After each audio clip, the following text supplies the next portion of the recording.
Welcome to part 2 of my contribution to the Slot 1 build-off. So in the last video we took a look at the parts I chose for this build, and today we're going to get the system all assembled and up and running. So after my last video went live, I saw a lot of interest in the socket 370 to Slot 1 Slotket adapter I had. So rather than leaving the Pentium II 400 in the system, I'm going to swap it out for the Slotket and the ultimate Intel overclocking CPU, the Celeron 300A. So let's get that installed and then we'll have a look at the assembled build. Alright, so we've got our Slotket here, and I've got the Celeron 300A installed in it now. So the one that was in there was actually a 433, I thought it was a 400, but the 300A is definitely going to be a little more interesting for overclocking, so that's what I'm going to go with. This is the heatsink that was on the 433, but I've got a newer, more substantial StarTech model here that's, I'm not sure what size fan that is, it's either a 50 or a 60 mil, but much more substantial and should keep the CPU a little cooler. So in the end I had to remove the motherboard from the case to get this Slotket installed. I had some trouble with these secondary mounting brackets that are on the Pentium II.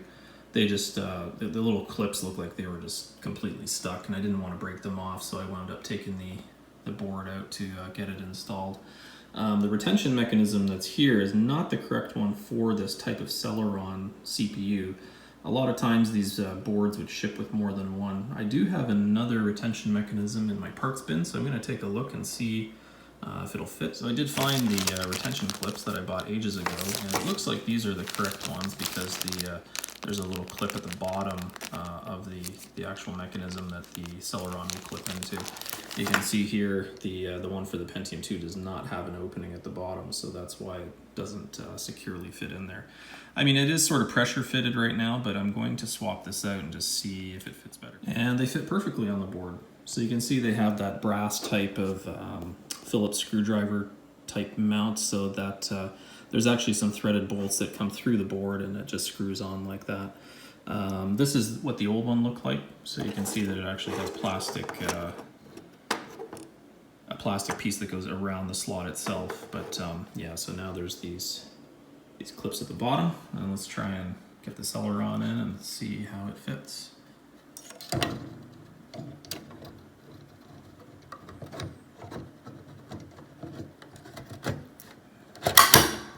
Nice clip noise, that's exactly what we want. So you can see that the little clips are attached now, and that's not going anywhere. So a much better way to mount it.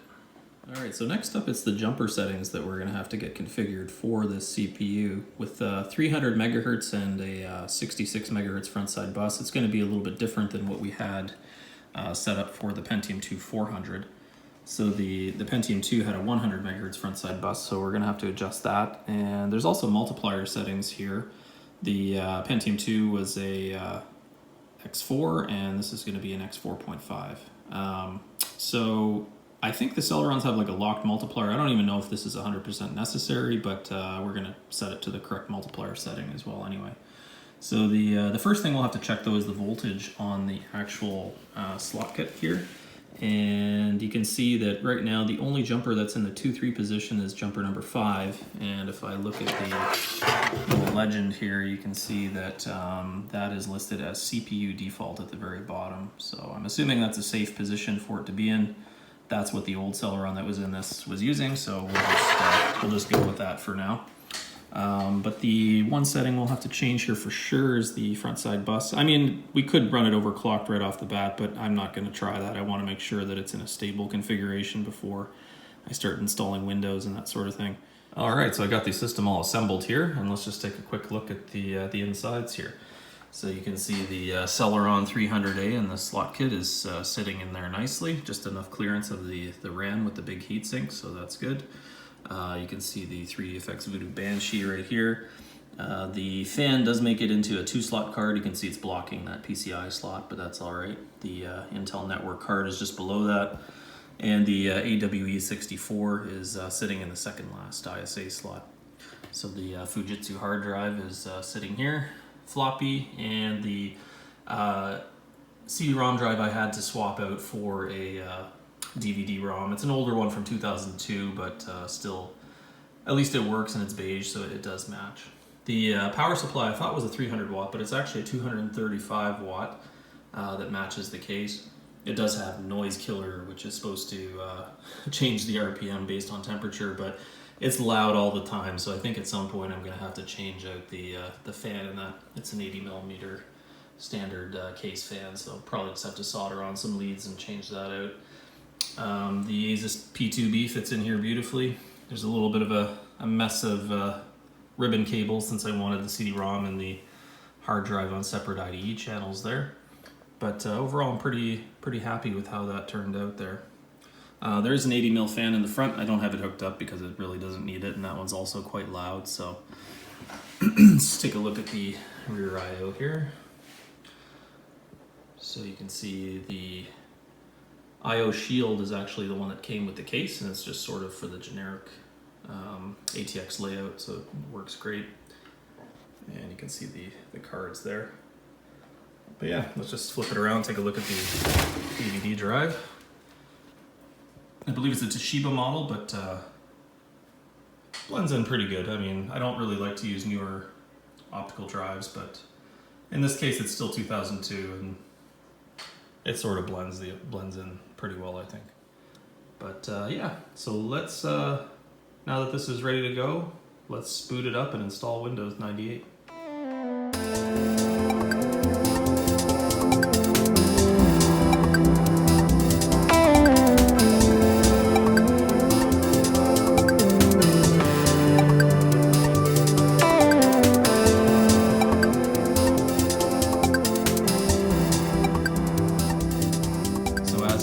All too often when you're dealing with retro hardware, we have some dead equipment. So this is Fujitsu 6.5 gig drive.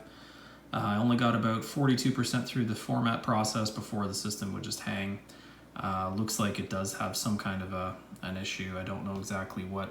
Initially it looked like it was going to work okay, but I'm going to have to find something else. It was a little louder than I hoped anyway, so thankfully I do have this 14 gig Fujitsu drive. It's very similar to the one I'm replacing, just a little bit newer, about a year or so, and it's also a lot quieter. It doesn't have the same amount of bearing noise, so I think this one should work well.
Alright, with the system up and running, let's take a look at some games. And what better game to start with than GLQuake from 1997.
So next up we'll do some benchmarks. We'll start with 3D Mark 99. For some reason my capture card couldn't quite keep up with it at 800 by 600, so it actually ran a lot smoother than what you're seeing here.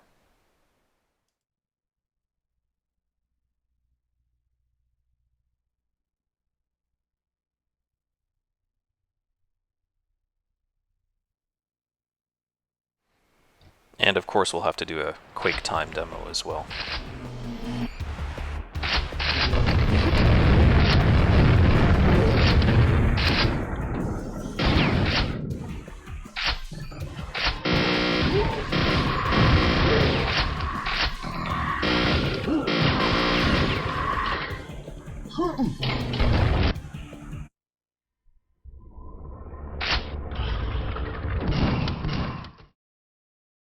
And last but not least, let's overclock this Celeron 300A. So back in the day, everyone shot for a 100 MHz frontside bus and a CPU clock of 450 MHz.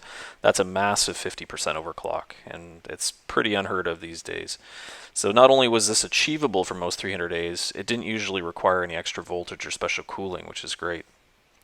So doing this is super simple. I literally only have to move a single jumper just to switch from a 66 to 100 MHz frontside bus clock. So let's see if we're successful.